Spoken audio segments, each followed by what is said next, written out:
Learn something about everything and everything about something.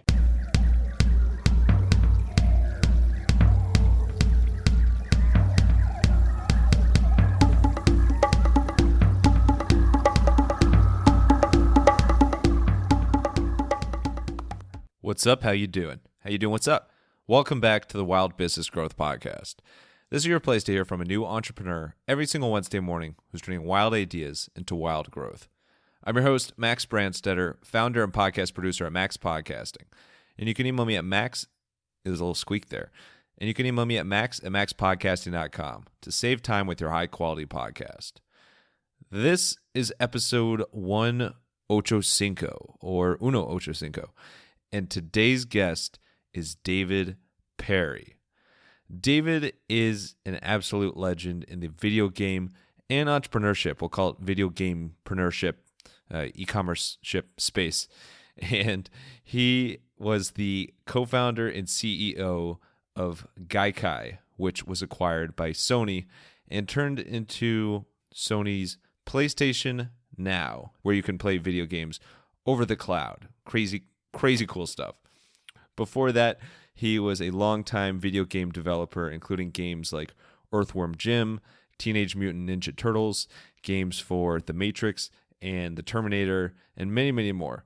And if that wasn't enough, it's not like he's done anything with his career. He is now the CEO and co-founder of Carro, who is revolutionizing the influencer and brand collab space, doing some crazy Carro things there as well. In this interview, we talk things from all of those worlds, plus things from worlds that you might just have to imagine yourself. It is the legendary Perry. Enjoy the show.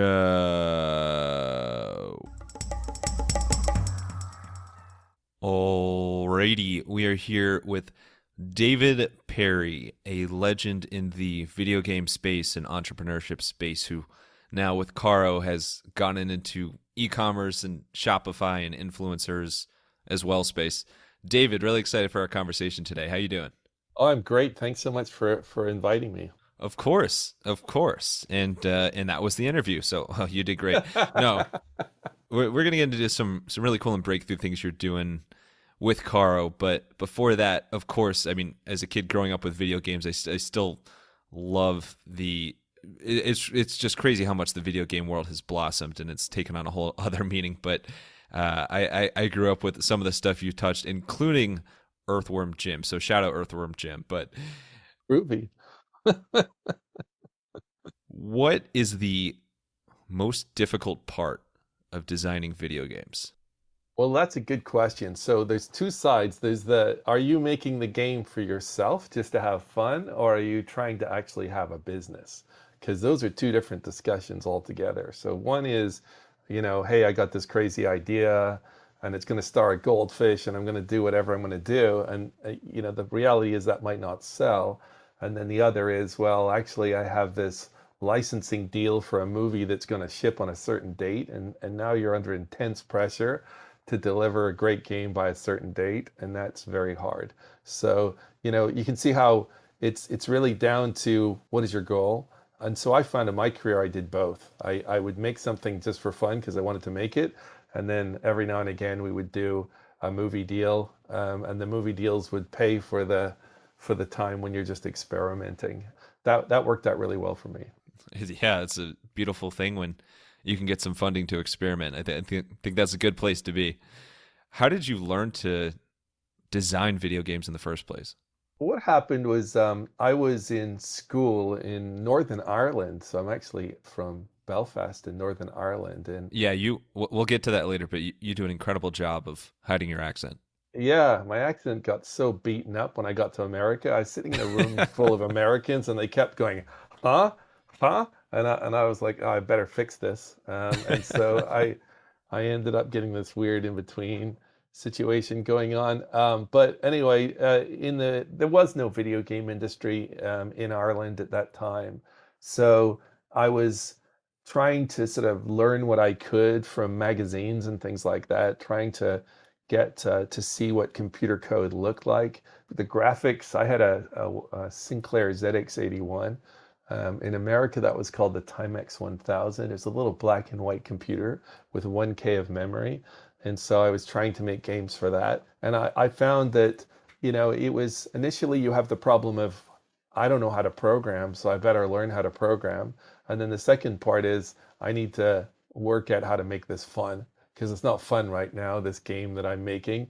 And so you start learning. And after many, many, many, many, many years of learning how to make games, I ended up writing a book on game design that's like it's over 1,000 pages. And the idea was to try to prove to people that everybody can make games pretty much. And when I say everybody, I don't mean everybody, but a lot of people can. And the way I define it is actually quite simple, is if you were to close your eyes, think of some location that you haven't been to. So can you invent a location in your mind and then describe it to me? And if you can describe that location to me, then that tells me that you possibly have what it takes. And if you can then describe that location to me in incredible detail, like you can really describe every single detail, then now you're really in business. And that generally separates people the ability to really imagine things down to being able to talk about the small details. And from there, games design is actually quite straightforward. I have three things I talk about: skill, risk, and strategy. This is actually helpful in business too, but skill, risk, and strategy are the things that compel us to stay engaged with something. Skill means that when you're playing a video game, are you getting any better at it? Imagine you play a video game and you just get worse and worse and worse at it, then that's not actually going to last very long. You're going to get bored really quickly. So skill's important, that you feel improvement, you feel growth, you feel there's some of mastery going on. And then the second is risk. I don't know what it is, but risk is really valuable. If you look at all the games, the casinos, everything out there, this idea of taking a risk and getting a reward for it is a very, very, very powerful thing. And it doesn't mean just gambling. I mean, if you're playing Tetris and you take a risk and it pays off, you feel really good about that. And the third thing is strategy. And strategy means that, okay, it didn't work out, but I've got another idea. I'm not out of ideas yet on how to play this game. Now imagine you design a game where there is no strategy. You're on rails. You have no choices. It's going to be the same as it was last time. Then that's actually not interesting. You'll get bored of it really quickly. So the idea of strategy is, I tried this, I tried this, I tried this. It hasn't worked. I'm still not able to, complete that level. But now I'm going to try this, and then that works. That's when strategy comes in. If you have all three of those things, you have a video game. In fact, you probably have a better video game than quite a few video games that are out there. And the secret that I say to people when I'm talking to students is, I say to them, if they actually want to make a video game and also have an impact on the industry, make the game funny. Out of 100 video games made, I would say 1% are funny. 99% are quite serious affairs, where you're going through warehouses, killing a whole bunch of people. And if you make your game funny, it's literally an incredible way to get some attention. And that's what we did with Earthworm Jim, and it worked really well. Yeah, I mean, I think you had me at the title, though. I mean, an earthworm named Jim, who's like Yeah. all buff and and has quite the wardrobe like that. I mean, you had it from the get-go, but I really like your thought exercise of visualizing a place that doesn't exist or you've never been to before. But I think it proved that I should not be creating video games, because I instantly thought of Pandora from Avatar when you thought of that, which somebody has already created before. So that world's very cool, but not exactly the most original anymore. Well, that's actually another one. James Cameron's an interesting character. I got to make his first game, the Terminator movie game. And I think James Cameron's interesting, actually, because he doesn't just tell a story, he creates a universe. And so the Terminator could easily have just been taken, could have just been a quick story about this killer robot. But instead, it feels like there's this universe. In fact, there's two universes. There's where the robots come from and where we are, and how all that interacts. But Avatar was that on steroids, right? The idea of this whole world, how it works, what's going on, and the fact that he's now got all these new movies coming. that will take place within that universe is a perfect example that shows that he has that capability. I think that's quite valuable if your imagination is big enough to be able to take it into the point where you would start to be able to answer questions like what kind of money do they use there and all of this kind of stuff where you've actually thought about it is really interesting. So that's usually quite a rare thing, but I think that adds extra value, especially for games. Absolutely. And you see it with all the, most iconic franchises of all time, like Star Wars and Harry Potter, and like these worlds that authors and directors and just creators and video game designers in general create. It's so impressive the level of detail that you can get to. So it's really interesting to think about all of those seemingly minute details that you think about, but that's what makes it such a more special experience than just okay, here's a 2D something with no substance that is just called Aliens. I don't even know where I'm going with that one. So let's get to your Pandora or world of video games, and I want to start here with Gaikai, which I pronounced that right, correct? You actually did, which was impressive. Okay. I thought I did, but I somehow I tripped up getting it correct. Well, here's the deal. One of my co-founders thought that this was a great name, and no one can spell it or pronounce it, and you did, which is impressive. It's a Japanese word. Thank you. And I took a marketing class. I got invited to this marketing class that these very big brands send their people to, and I didn't know this existed, but there are marketing classes out there where they sip wine and are getting trained for insanely expensive amounts, a very expensive cost to actually do this. But they get trained on where marketing's going and what all the tricks are. And a friend of mine was speaking at this thing, so he invited me just to tag along, and I did.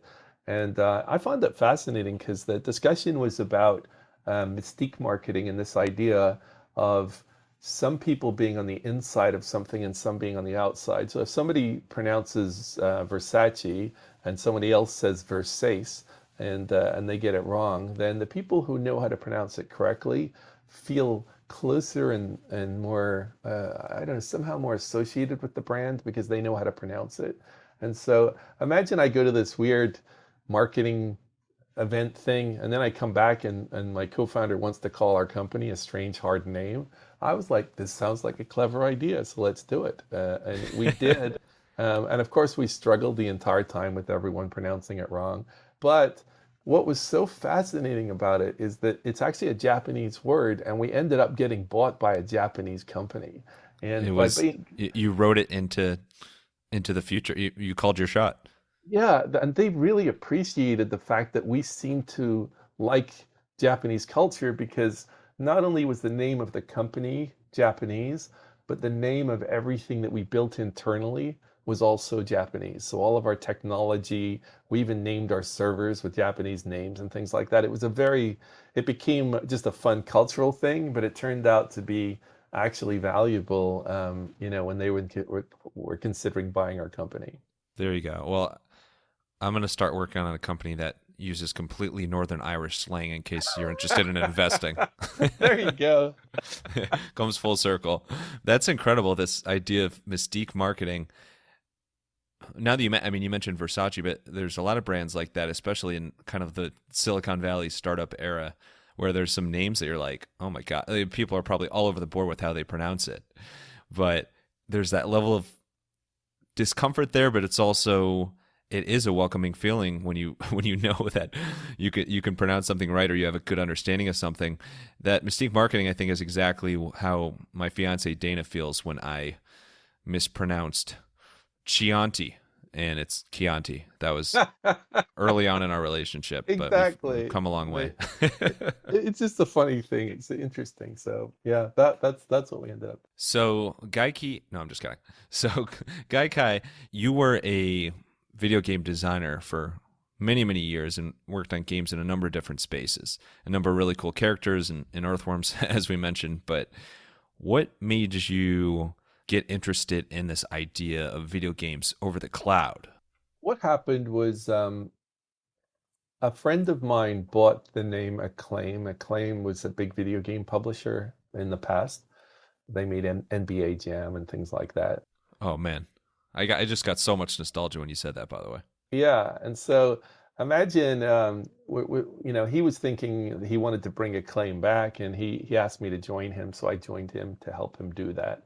And what was interesting is we decided to really investigate China and South Korea, where their markets were on fire. And so the two of us flew out there and met with various publishers. And it was really fascinating because in certain cases, we were the first Westerners to ever visit.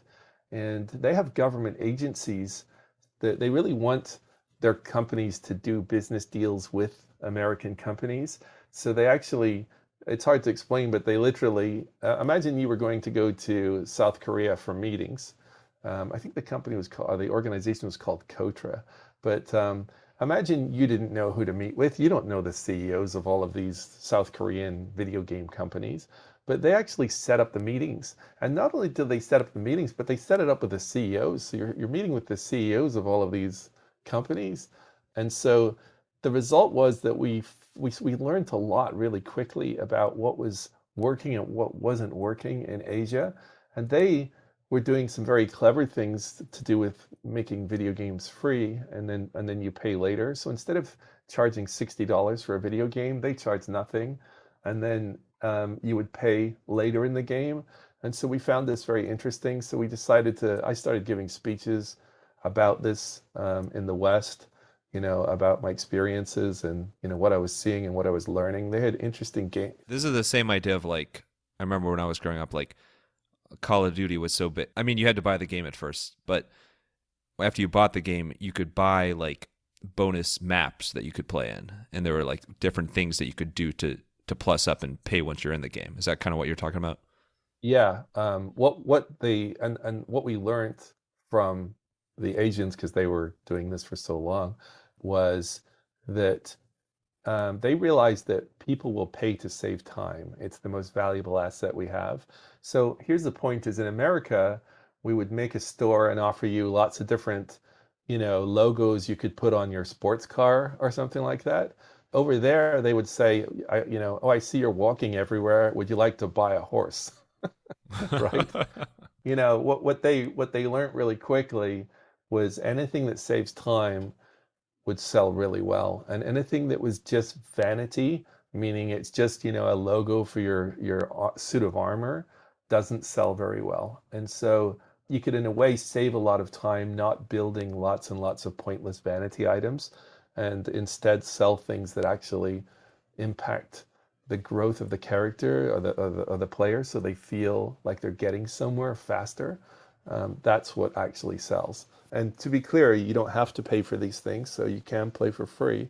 But if you do pay for them, then that person is saving time. And I can't even begin to tell you how many amazing things I heard and saw. It's just insane. And the way they think, the way in which they were developing, there was some ideas that I just thought. I'll give you one example. Is I was watching one developer just looking over their shoulder while they're working. They had some people playing together, boys and girls, and they split them into boys and girls separately. So imagine you're in a room and the girls go on the right and the boys go on the left. Then they do a dance competition so that they have a dancing interface. So you can actually have a dance off between the boys and the girls. And then a wheel would spin and for whoever lost. So imagine the boys lose. Then this wheel spins, and this is a humiliation wheel that determines what crazy costume the boys are going to be forced.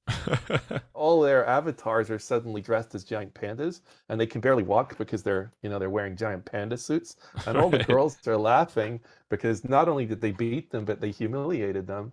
And so I'm watching this. Imagine you're in another country, like I'm well versed in American, and Western game development, but seeing this, looking over these people's shoulders, I'm like, this is genius. What you've actually done here, because what I was seeing was when the kids stopped playing, they actually apologized when they left, which I'd never seen before. So when gamers tend to play and get thrown into some kind of like I'm going to compete against you, I don't know who you are, and there's no relationship. I don't even know what country you're in quite often, but let's say, you know, it just says you're playing someone from England. There's no relationship between us, so we just get on with our dance battle and then we move on, right? But imagine in this situation where everyone's laughing together and you can see the chat lights up because they're kind of having fun together. And then what I would see is they'd say, "Look, I'm so sorry, I got to do my homework. I have to leave now." And so they apologized to strangers that they had to leave, right? And that's amazing. And so that kind of stuff I found very interesting, and I sort of bring those ideas back. But this is an incredibly long answer to your question, so I will get to the answer to your question. You can make it like 3 times as long. 4 times might be the cutoff, but 3 times I'll give it to you. So what was happening is these companies, if you wanted to know what their problem was, is the problem was getting people to install a game would take time, and so they were on this never ending, because they would end up with millions of concurrent gamers. So there'd be millions of people playing a single game. That was really the goal of these companies. And so when you start talking about getting a million concurrent players, it has to be very, very easy for them to get into the game. And so we came back to the West and really sat down and put our thinking hats on, like, what could we possibly do to make it easier to get into a video game? And we started to build a technology to do that. The thing that will make you chuckle is that that technology was built with Flash. And the reason that it was with Flash is because at the time, there was this game called Farmville on Facebook Yeah, that was yeah. making. What do you mean at the time? I'm sure it's still massive somewhere. It's probably still out there somewhere. Zynga's probably still squeezing blood There's from that probably stone. a Farmville TikTok that's, I mean, if somebody isn't doing that yet, there you go. I kid you not. I went and talked to major investors, and they said to me, "David, you've missed the boat. Like the game industry has now changed. It's not like the way it used to be. If you're not on Flash, you're not in the game industry." It was kind of funny, like that kind of attitude. Oh my God. So in reality, we experimented with trying to make Flash have a game, and we actually got that working, which was kind of crazy, where the game is not running in Flash, it's running on a server elsewhere.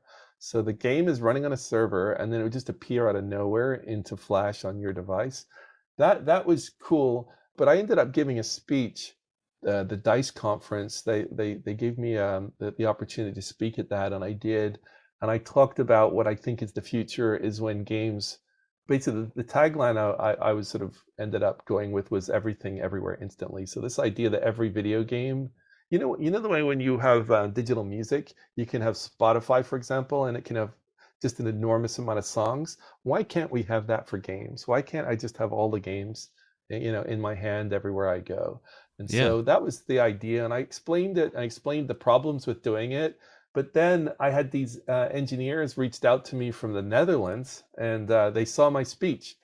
I mean, how weird is this world, right? How connected are we? But these two guys reach out from the Netherlands saying, "I saw your speech, and we're actually working on this technology right now."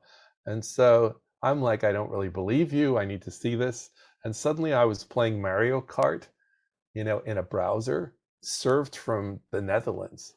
And once I saw that running, I was like, "Oh my gosh, this is actually possible now." I ended up leaving Acclaim and starting a company with those two engineers, and we were co-founders in Gaikai, and then we built the technology to actually do this, for scale. And it was really fun because it did allow, and we did really interesting deals. Like we did one with Facebook. We had games like Crisis just appearing in Facebook. We had, which, you'd see people on Twitter going, "What is this magic?" Because suddenly Crisis would appear on their laptop that's unable to play Crisis because the game isn't running on the laptop, it's running in the cloud. But the video performance was so high that it felt to them like it was playing locally. I can't really see a future where that won't happen, and there are millions of people paying today for this service. PlayStation ended up buying our company, but I don't think that cloud gaming has yet had their first real game. And what I mean by that is virtual reality was very interesting, like when Oculus was really getting virtual reality going. But the thing they desperately needed was one game that really made it great. Like, what is a great VR game like? Farmville. And it, well, in a way, you're sort of hoping. Can you imagine? Oh my God, VR Farmville. I'll bet you Zynga's working on it. Everyone's farming and gardening in their living room. I mean, what else could you ask for? The VR thing is really an interesting problem because if that game hadn't shown up, I think VR would just fizzle out. But Beat Saber was this game that showed up. Have you played that by any chance? No, Beat I have Saber. my VR experience is very limited. I've tried stuff on before, but I don't own an Oculus or anything like that. But I know, I mean, people are going to listen to this like 3 years from now and be like, dude, what was this recorded in 1920? Like, I know the game. I know what you're talking about with Beat Saber, though. Yeah, so Beat Saber is like a killer app. It just absolutely, it's amazingly cool, and it makes VR really, it demonstrates, it's like the demo app to say, well, this is why VR is cool. Check this out. The thing is with cloud gaming is we need a game that's made for the cloud, not one that's just running everywhere anyway. So like, if Call of Duty runs locally, it's not the killer app we're looking for. We're looking for something where the game gets developed for the cloud that's impossible to run on a normal, like a PlayStation 5 or any modern hardware. You want PlayStation 8, PlayStation 9. That's the experience that you're trying to deliver, and you should be able to deliver from the cloud. And when you do that, I think it's going to be very hard for people to go back to the old way things were. This is how the arcade industry got started. So when there were Pong games and all of this stuff at home, but when the arcade machines were really killing it, they were giving you an experience you can't get at home. Like it was, you would go to an arcade to play a game that you wouldn't dream of being able to play at home, and it was also far too expensive. You couldn't afford even to buy the arcade machine yourself. So you would go to an arcade, put quarters in, and play it. And effectively, you would share that hardware with other people. That's what cloud gaming really needs to become, is that idea that I can't afford this experience at home, but damn, I want to play it. Like, do you want to play a flight simulator that can run on a $500 computer? Or do you want to play a flight simulator that you just can't afford? I got excited when you said that. Right? And that's my point, is that that's what cloud gaming someday, when somebody builds that. I was kind of hoping that Stadia would build that. I was out, fingers crossed, but they started to build their own studio. Jade Raymond was leading that, and I thought, oh, they're going to do it, because Jade has the credentials to pull that off. And then Jade left, and I was like, oh no. And that was a little sad, because I thought for a minute maybe cloud gaming was really going to happen, that Who would show the knows? future. It could be in any day now, and we might be seeing headlines about David Perry revolutionizing things once again. So you never know. If I was there, if I was still doing that, that's what I would be working on. I would be flat out trying to make that happen. Yeah, it seems like such a fun and just like crazy energy space. The possibilities are really, really cool. So with Gaikai, you have the vision, you had the technology. Obviously, just doing speeches and getting them found around the world was an effective strategy for you. So you're building. I'm sure working a crazy amount to bring this thing to reality. What was it, besides having a Japanese name, that you think made you attractive to Sony? Well, we were causing a lot of ripples in the force, because I was giving keynote speeches at every conference that was going. I was just back to back making noise and beating the drum. And it does make sense that someday, at one point I asked the head of PlayStation a question. I just said to him, are you in the hardware business, or are you in the gameplay business? And that's a very difficult question to ask a hardware manufacturer, because the obvious answer is, well, we're in the hardware business, right? But when you actually look at the business of consoles, the consoles really don't make money. It's the games that make the money. The consoles create the platform to allow the games to be played. If there was some way that they could sell the games but not have to lose money on the platform, is that at all interesting? And it's hard to say, no, that's not interesting. I want to keep losing money on selling hardware, especially now with component shortages and all of the problems with even getting, Yeah. all the shipping issues is just endless problems. And so the cost to make hardware right now, it's horrendous. And so if there's a way to still sell your gameplay, but without having to take a loss on the hardware. You can imagine why that's sort of like, we should probably investigate this and understand this more.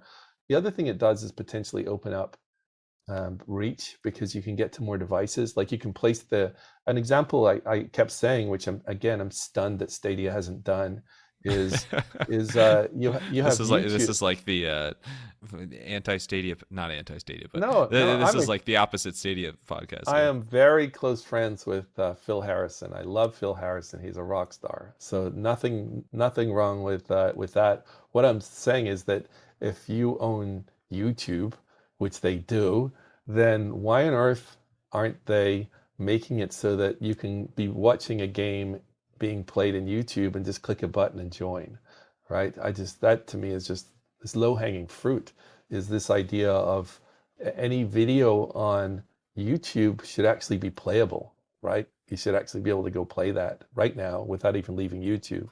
Yeah. There's no reason why you can't do that. There's endless opportunities. We did that with Walmart. So Walmart, I kind of laugh because Walmart turned out to be the pioneers. Like, isn't that funny? You would think that Walmart was like this big, huge entity, wouldn't be able to move fast, but they ended up adding streaming games before anybody else, before any of That's the other awesome. retailers. Yeah. I mean they've done a couple things business savvy since their founding, I think. Yeah, I was very, very impressed by that. So they had, we powered the games on Walmart.com, so you could try a game before you buy it. But this idea of being able to stream right to any device and social media could profoundly grow the game industry. And so, in a way, I would like to see that happen. I'd like to see games become more prolific and more accessible and more available than they are currently, because asking every single individual to go buy a console and set it all up and know how it works and buy games and all that, it's just an incredibly high hurdle, right? I'd rather be watching the YouTube video and go, wow, that world looks beautiful. Oh, I'm there. I'm in that world. That's what Stadia could have accomplished. It's seamless. For somebody who is in the video game space, I imagine many people just would dream of one day selling to like a Sony or another huge figure in the space like that. Once the deal was actually complete and you knew it was official, can you take us through what's going through your mind when it's, oh my God, I'm selling my company to Sony? Yeah, it's actually quite complicated to sell a company to a big entity like that, because there's a lot of chefs in the kitchen, because there's people Yeah, negotiating the more deals. than a few chefs, to say the Yeah, least. there's a lot of chefs in that kitchen. And my advice would be, if anyone's selling a company, I was told something which was very smart, and it turned out really to be a very good idea, was, David, your job is to stay friends with Sony. Like, that's it. You will not be negotiating anything.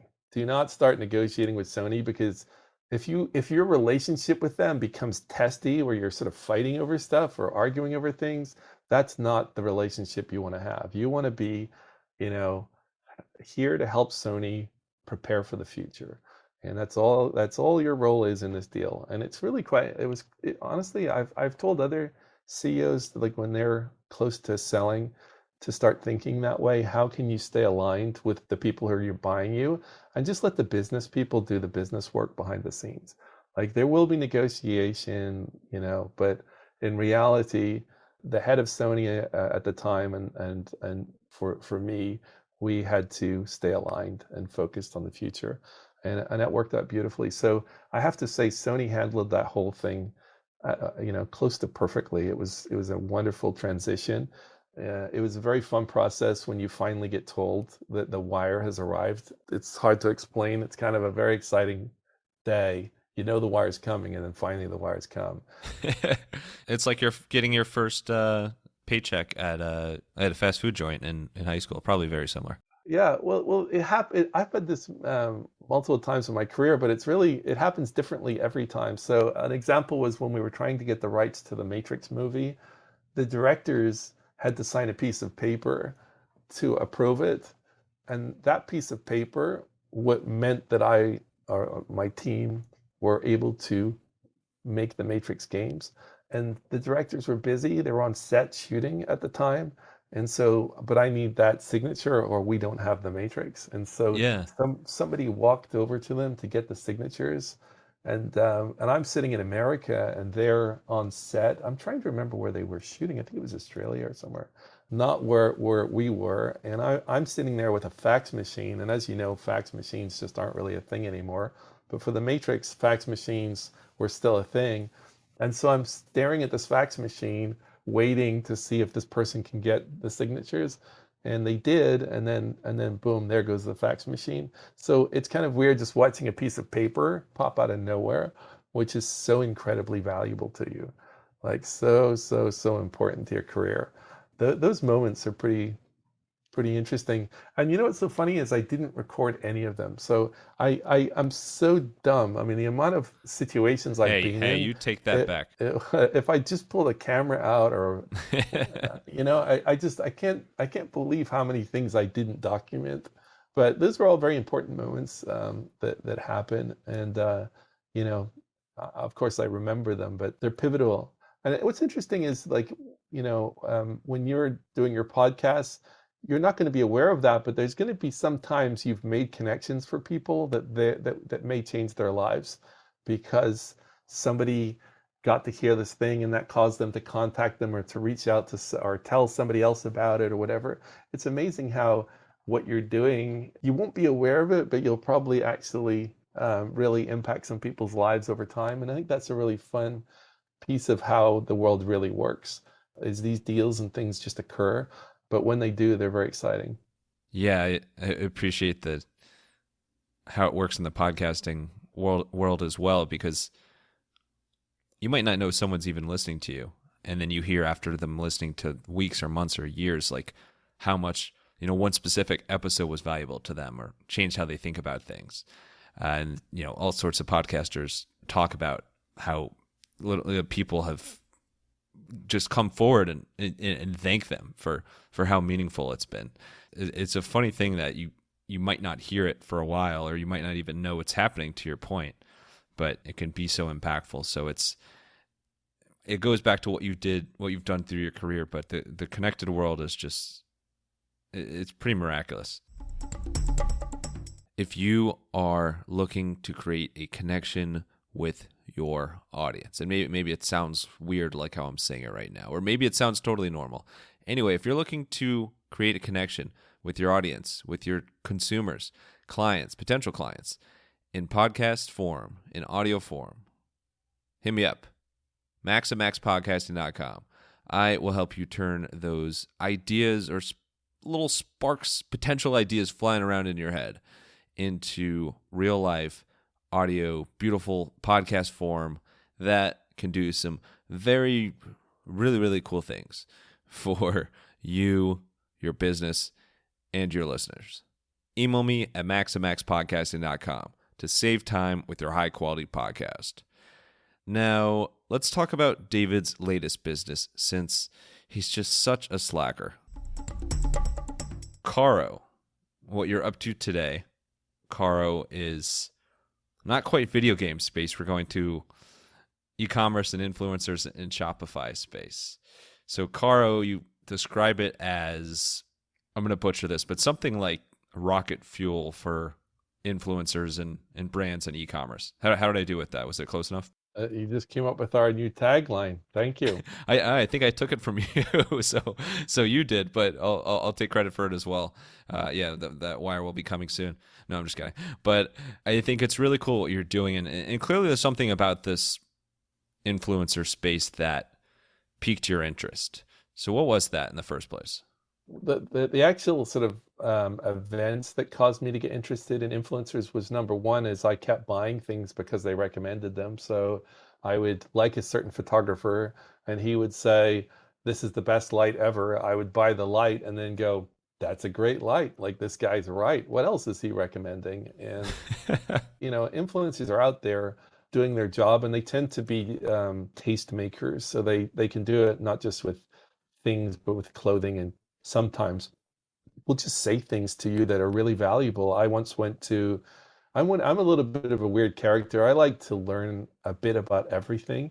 Like if I get into woodworking, I try to learn as much about it as fast as I possibly can. So I'll go to woodworking conferences. I'll fly to Iowa and spend a week with a master woodworker so I can learn how to do it. I mean, who hasn't done that by now? I mean, come on. Yeah, well, you're driving your truck around. It's great. And I ended up at a conference with a guy who was giving a little talk, and he mentioned, this is the best varnish. And I said to him, you've been doing this for 30 years, and you just say this is the best varnish. But in reality, that's really valuable to me because he just saved me 30 years of screwing up projects. And I bought the stuff he recommended, and it's incredible. And so that's really the point, is that these people sometimes don't even understand their own value. They don't understand that the knowledge that they share or the information they share is really, really valuable to somebody else who's trying to save time and learn about a certain subject really quickly. So my daughter was friends with influencers, and they wanted to get their pictures taken because I do photography as well, and I was taking pictures of these influencers, and I was talking to them about what's it like? And they explained how hard it is to actually get to work with brands that they like. Imagine there's like a million different clothing companies, but there's five of them that you personally wear all the time, and those five never reach out. But all the others seem to find you and constantly nagging you, and you're like, I don't like your stuff. I'd never wear that. Also, there's only so many items of clothing you can wear, and so many Yeah, different brands you can wear. I know. So and I have a daughter, and I thought to myself, if my daughter, if one of these like three or four brands reached out, it would literally melt her brain. If anyone else reaches out, she'll say who I don't even know that brand. And so this is interesting. What could we do technology-wise that could actually help this? And so we built technology to help pair influencers with brands, to help brands find the influencers that like them. And that technology, Facebook ended up writing a success story on it. They liked it because it was so authentic. I mean, I was in a way semi-retired. Like I didn't really want to start another company, but I fell into this because I just found it so interesting. It's such an unsolved problem. There are countless influencer agencies and things like that. There's people who are scouring through Instagram, troubling influencers, trying to get them to sell their wares. But why not work from the perspective of, actually, this influencer already really loves my brand. Why don't we reach out to them? And so that's what got us started. And the company is called Carro. Our website is getcarro, GetCarro.com. So Get Carro means that if they have a Shopify store, which most influencers do, the ones that do have stores, then brands can collaborate with influencers, but they can also collaborate with each other. And so what Caro ended up becoming was, we realized that we'd really helped with attention.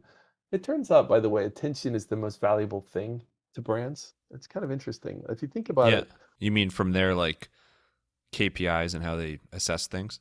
yeah, everything is driven by attention. Like all the funnels, all the math, all the average order values, lifetime values. If you're not getting any attention, then it's over. And so you say, have you ever met a brand that's like, please, no more attention?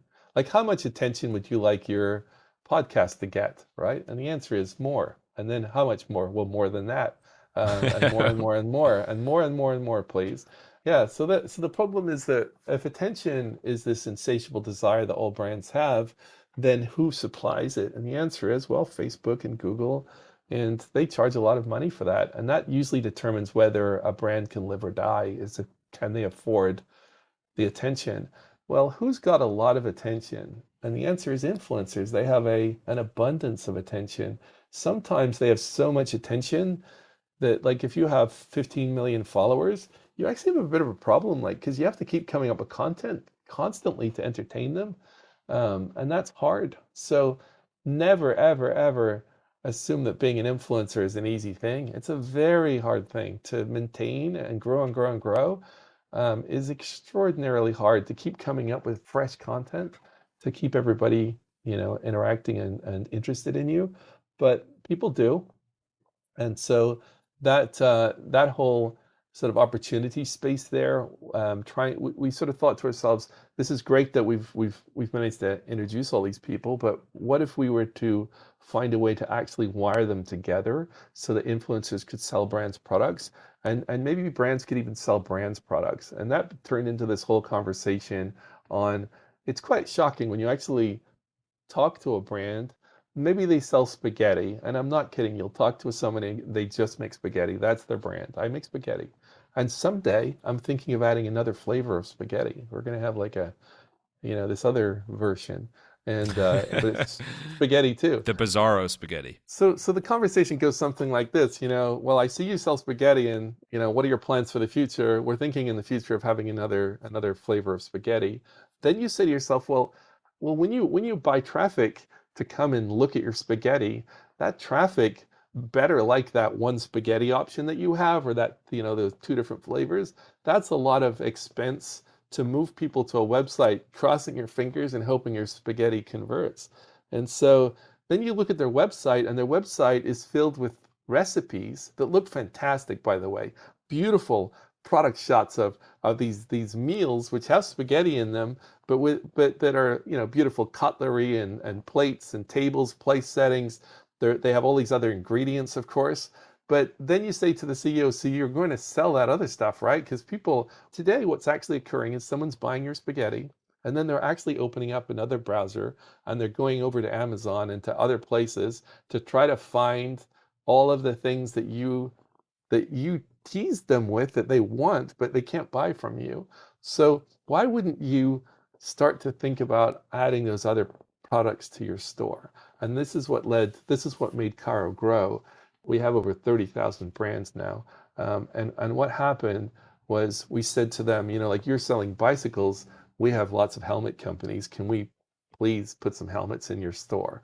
And by doing so, what we did is we just helped the helmet company too, because the helmet company is now getting extra visibility, aka attention, by putting their products into the bicycle store.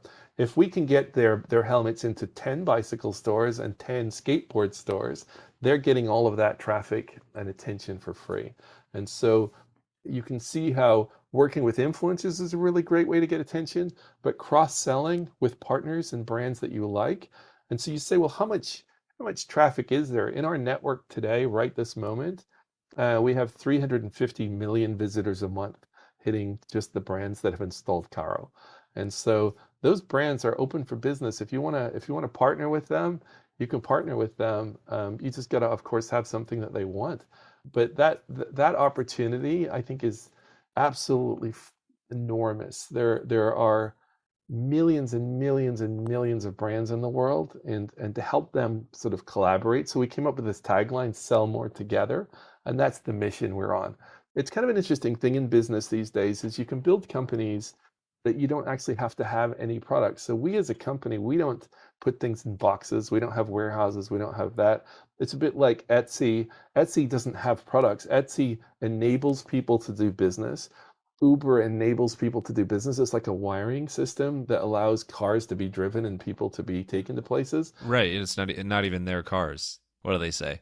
There's like that viral stat about like, the biggest accommodations company in the world doesn't even own hotels with Airbnb. Like Uber, the transportation doesn't even own their cars. So you're doing the same thing in the influencer space now as well. It's really mind blowing. Yeah. So that's exactly right. So we're just trying to make it possible for that influencer to be able to jump off a cliff in Hawaii and not worry about running a store, but somehow it's just doing it by itself.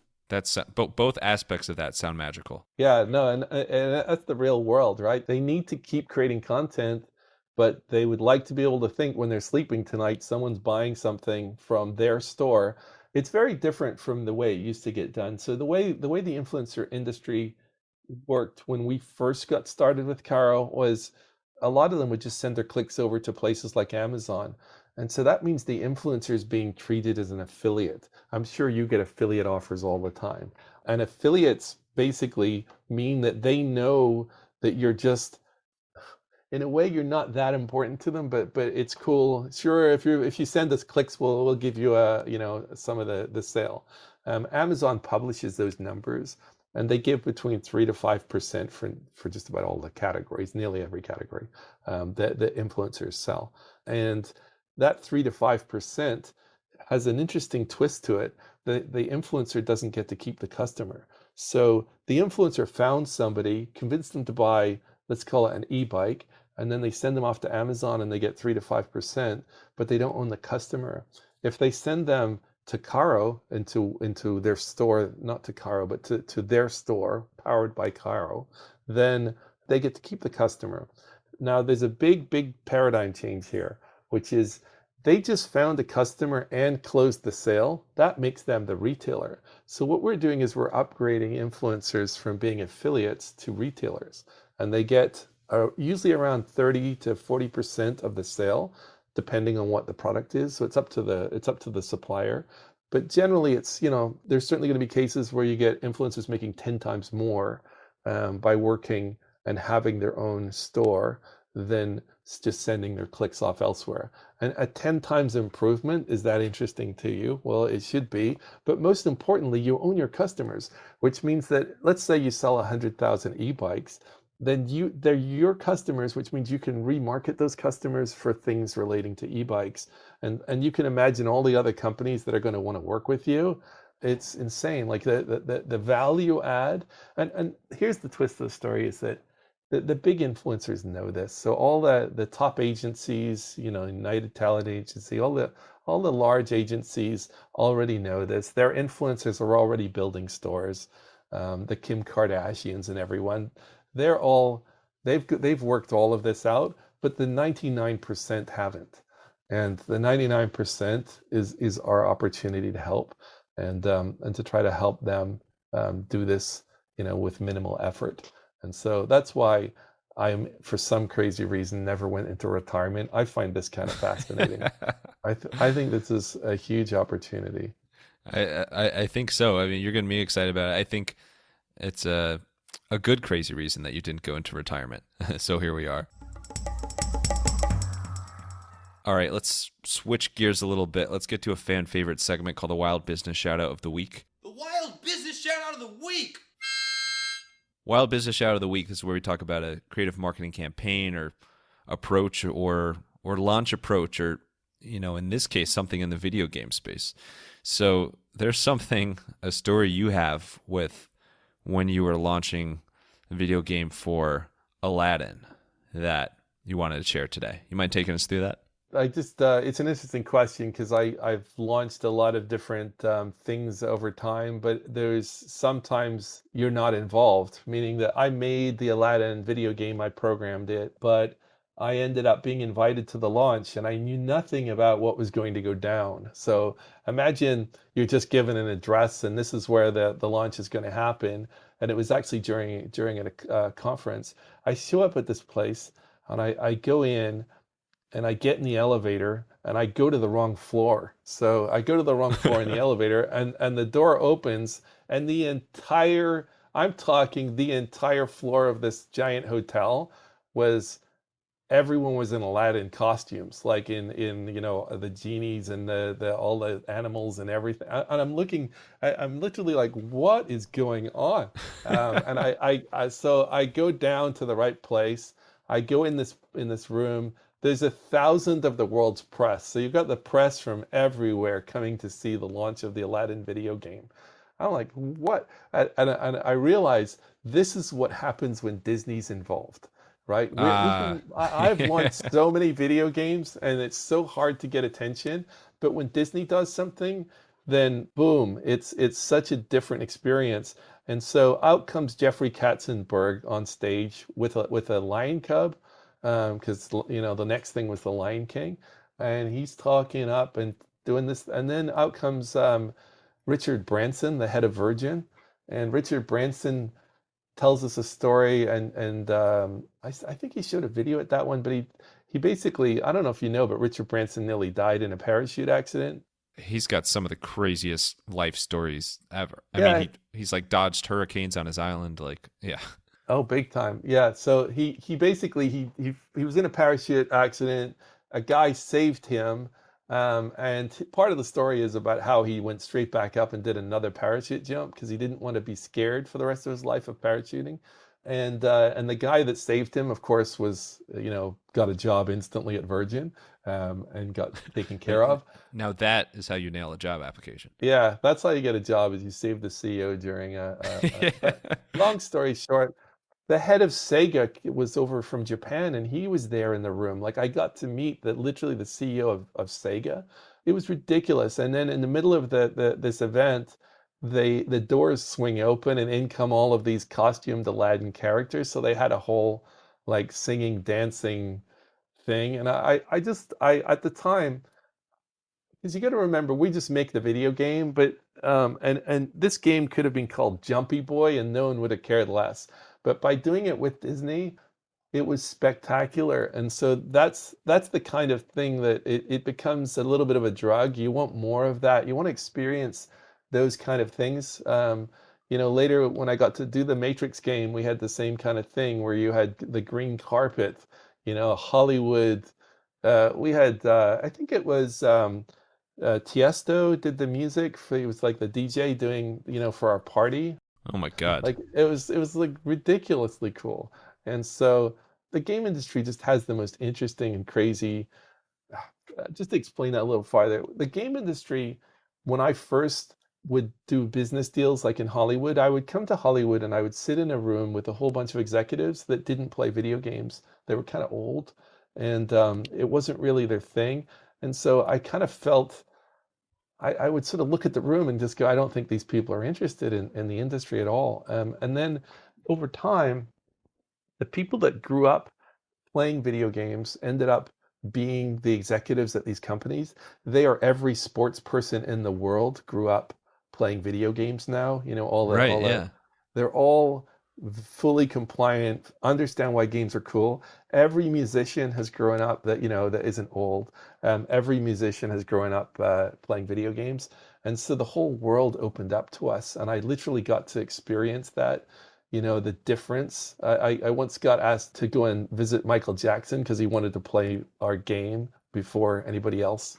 And so, next minute I'm in Neverland with Michael Jackson, you know, and you kind of realize that this game industry breaks down every wall. There's no, you know, it's it's compatible with people in every industry because they find it interesting, and it's such an amazing industry to be involved in. I think for that reason, is you're welcome everywhere you go. And what's interesting is when I first started, I would get my hair cut, and the hairdresser would be like, "What do you do?" And I would say, "I make video games," and they would freak out like they'd never met anyone from the game industry. And it's the exact opposite now. Everywhere I go, it's like, "Oh, my brother-in-law makes games," or there's some relation to how the game industry has become just part of society, and I love that. And I think it's going to be great to see that continue over time. I am so happy you used the word compatible. I don't think you even realized the pun when you said it, but the double entendre there, it just is icing on the cake. Let's wrap up with some rapid fire Q&A. You ready for it? Let's do it. All right, we'll see if it's compatible. All right, let's get wild. We mentioned at the start that you kind of got your accent beaten down, as you said, when you came to the States. So your accent's a little bit different now than it was growing up. What tip do you have for somebody who wishes to change their accent? Ooh. Interestingly, if you're with the people that speak your accent, you're not going to be able to lose it unless you're an actor. So Yeah. it's there to stay. But if you're on your own, it's going to happen naturally. Don't worry about it. It'll just happen. and shout out my dad, who grew up in southern Indiana and had a southern accent growing up, and a lot of my dad's side has a southern that's a tongue twister. A lot of my dad's side has a southern accent, but you would have no idea now the way I guess he kind of taught himself in college. But it's really interesting. Yeah, I think the people dynamic plays into it a lot, who you're surrounded with. You mentioned Richard Branson's parachute accident recovery story, rescue story. You have skydived, skydiving. I don't know the term for that, but Gone skydiving, yeah. yeah, So, you've gone skydiving. What's something about skydiving that completely shocked you compared to what you expected? oh, that's an easy one. There's a few things actually. So again, my rule being that I want to experience and learn about a lot of things. If someone says, "Let's go skydiving," it's not optional. You don't go, "Oh, I think I will or I won't." You're like, "Do I have I ever done that?" No. Damn, I got to go skydiving then. First thing that happens when you roll up is they ask you to sign a waiver to sign your life away. I have never ever ever been videotaped signing a waiver before. That was the first time. Like seriously, you have to videotape this? Like you need why do you need that good evidence? Yeah, I mean, it's not like they're pushing you out of an airplane or anything. Yeah, my brain is like, when did you learn you needed to do the video thing? How many people have you killed to get to the point where you have to start videotaping? Oh God, yeah. So anyway, we get on the plane. The plane's terrible. Pilot is wearing a parachute because the plane's so bad. Not kidding. Oh God. And then finally, they push me out of the plane. And there's this really funny thing that happens when you do your first parachute jump. You're actually doing it with somebody else. It's a tandem jump. Right, yeah, I don't you're not allowed to go by yourself, right? That's right. So I have this guy who I've just met attached to me, with, the straps, there's no give. You're literally joined together. You're one person. And here we go. We're out of the plane. We're falling. And the one thing, by the way, they didn't tell you is how fast you fall. That's my one takeaway from the whole thing was I didn't realize how fast the human body would fall through air. I thought it would be really fast, but it was 10 times faster than I expected. You fall really fast. And so anyway, here's the twist is I'm 6'8" tall. This guy was short. So picture us joined together. Like he looks like that thing where Yoda's on Luke Skywalker's back Yeah, yeah, yeah. in one of the movies. Oh my God. I have this guy. I'm wearing him like a backpack, right? And then we've got this parachute attached to us. So we're coming into land. He wasn't good. We ended up coming in stupidly fast. So I'm trying to run as we come flying in, and I'm trying to run with this guy on my back, and and that did not go well. I don't know if you've ever tried to run with a guy on your back, but it's not easy. Like doing 20 miles an hour, and so I ended up just eating it, and I ate it, but he had to go with me. So it's not just me falling; it's both of us falling on top of me, and so I ate it, and they ended up making a really cool video with, the Queen song, Another One Bites the Dust. It was Okay. good because I ate it really good with that. But it was funny. It turned out I actually got hurt. So some genius put an altimeter right on my chest, which meant that as you Wait, hit what was that word? Altimeter? yeah, it's like this triangular piece of plastic with a little dial on it so you can see what height you're at. Oh, like altitude. Got it. Yeah, Okay. and Yeah. and that got pushed right into my chest, so I hurt my ribs, because when I hit it was pretty hard, and I landed on that damn altimeter. So, am I going to go skydiving again? Hmm. It depends if you got your little friend with you. No. Yeah, the answer is never, but it was really interesting and it was a really fun day. So there you go. Yeah, and you have quite the skydiving story from it. You how your guide felt must have been how Shaq felt when I was skydiving with him. It's pretty much the same story. Exactly. All right, what's something a little quirky about your personality that maybe your daughter, somebody else rolls their eyes at you, but it's who you are? I don't know. The one thing that my daughter does roll her eyes at is I talk to myself. I don't know why I do that, but Hey, you're fun to talk to. I'll give you credit. if I'm making a sandwich or something, I find myself talking, like for some reason vocalizing what I'm thinking, and it's not something I do all the time, which makes it even more weird. So I'll just be like thinking about something so intensely that I start talking about it, and that makes her think I'm a total freak. So that's definitely I don't know why I do that, but that's just a thing. I think you're only half freak, so don't be too hard on yourself. But and then you mentioned a woodworking conference. What is the coolest display of woodworking that you've ever seen? What got me into woodworking is there's a rocking chair called a Maloof rocking chair, and Maloof, Maloof, is this dude who's sadly passed away now, but he made these rocking chairs that are organic. And so it was the idea that wood doesn't have to be flat and hard and straight like a table or something like that, that you can create curves and make wood very organic. And a lot of people were inspired by him. So you'll see a lot of organic stuff out there now. And he wasn't the only one doing it, but he was one that a lot of woodworkers, when they look at a Maloof rocking chair, it's like this, someday I'm going to make one of those, right? Someday, because it's a really hard thing to build. So that's why I had to go fly to another state to try to take lessons to build a Maloof rocking chair. Long story short, it turns out they're actually up north of Los Angeles, and I ended up going there and meeting the team. I bought one of the chairs at auction, and I took it up there for them to. This guy said, "Oh, I know them. I can get you in." And they sort of opened the gate and let us in. And then they saw that I just bought one of their rocking chairs, and they were like, we have the full history of this chair. Would you like to? Here's pictures of it and all the rest of it. And then they ended up doing a repair on it and making it, as good as new. And so it's a small world again. I mean, what the heck am I doing in this weird woodworking world? But in reality, it opens all kinds of interesting doors. And I'm going to just say that to you more as a tip, just for your life, is when you do all these different things. Like I've done water skiing and snowboarding and skiing and skydiving and whatever, CNC woodworking, 3D printing.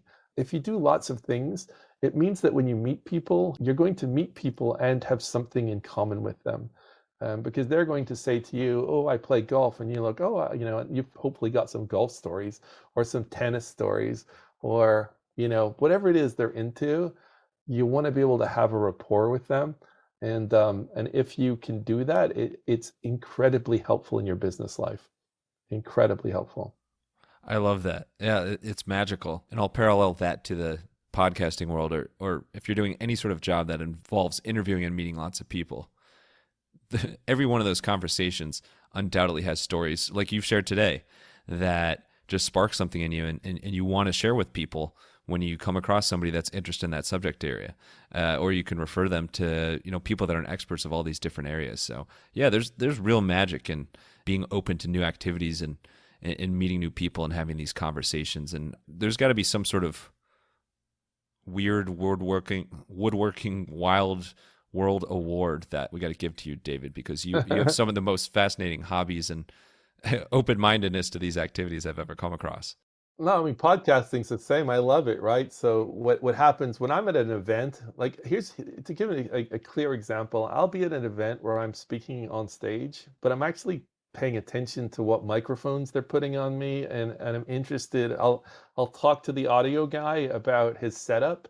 Like, are you using SM7Bs or something if you're podcasting? Like what is the I care about all of that stuff, and that it's actually genuine interest. I'm just interested in knowing how it all works. So there's no mystery to it. And if somebody's never set up a microphone or recorded things, then it's an interesting thing you can learn a lot about. And when you do, you're starting to appreciate what other people are doing. I remember back when we did the Aladdin video game, the animators literally would say to me, "You're the only one we've ever worked with that cares about our animation. Like, you actually care. You want it to look good. You actually are learning about how animation is made so that you can make it look as good as you can in the game." And that's so weird. Like, it's so unusual.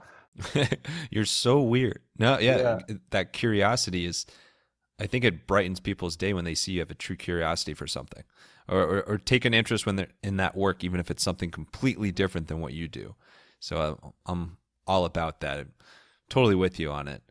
Last thing, in terms of genuine curiosity, I'm genuinely curious about your trip to Neverland, because that is like something out of a movie or something. But what was your favorite moment from visiting Neverland and the whole Michael Jackson experience?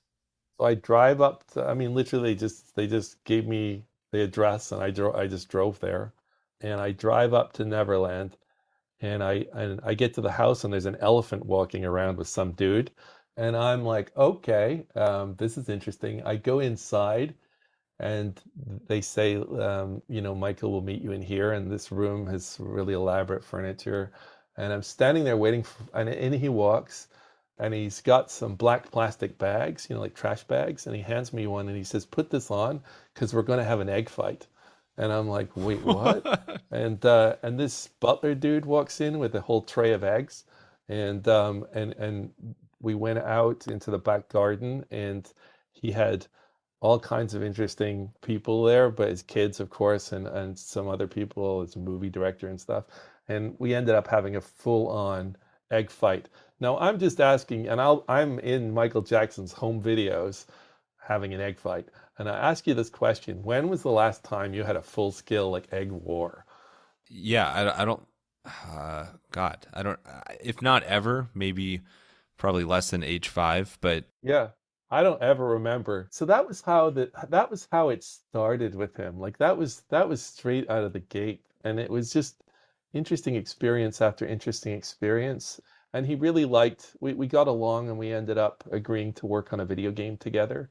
So he had always wanted to. He did have a Michael Jackson Moonwalker video game, but he'd never actually really designed a video game, and so he was interested in the whole how do you make a game from scratch. And so that's where the conversation ended up going. And I ended up getting invited back, and I spent time with him, on the game design. So that was a very fun, a fun experience. And next time I'll tell you about the Playboy Mansion. oh my God, we might need to expand for an hour on that one. No, but Yep. that's incredible. I think well worth the egg fight. What video game was it, by the way, that piqued Michael's interest and had him invite you over in the first place? The Matrix. He wanted to be the first to play the Matrix. Ah, okay. That makes sense. All right, so now we're going to do 20 questions on the Playboy. No, I'm just kidding.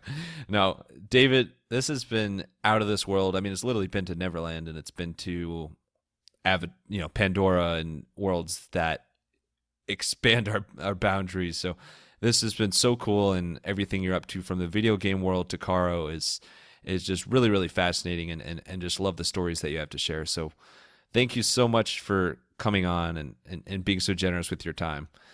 And where's the best place for people to connect with you as a person, but also to learn more about Carro? If anybody wants to connect with me, the best place to do that would be on LinkedIn. If they would like to check out Carro, go to getcarro.com. And if they want to ask questions about that, in fact, I would highly recommend emailing hello@getcarro.com, mention this podcast, and we'll take really good care of you. So that's if you have a Shopify store. So if you have a Shopify store, or you're planning to like you're an influencer and you're thinking of building one, then please reach out, and we'll help you. Perfect. I really, really appreciate that. Awesome stuff. And you say hello before we say goodbye. Final thoughts. It could be a quote, a line, whatever you want. Leave us with some wisdom here to take home. Well, there's a saying I've been attaching myself to, and it's going to make a lot of sense to you now, is learn something about everything and everything about something. That's basically how I live my life, and I think that's a really good saying. David, thank you so much for your everythings and your somethings and your anythings. Thank you so much for sharing the wisdom and stories from your incredible career. And thank you, wild listeners, for tuning in to another episode. If you want to hear more wild stories like this one, make sure to follow the Wild Business Growth Podcast on your favorite app and tell a friend about the podcast. Maybe play video games with them as well. Maybe not, but maybe yes. You can also find us on Good Pods. And for any help with podcast production, you can learn more at MaxPodcasting.com.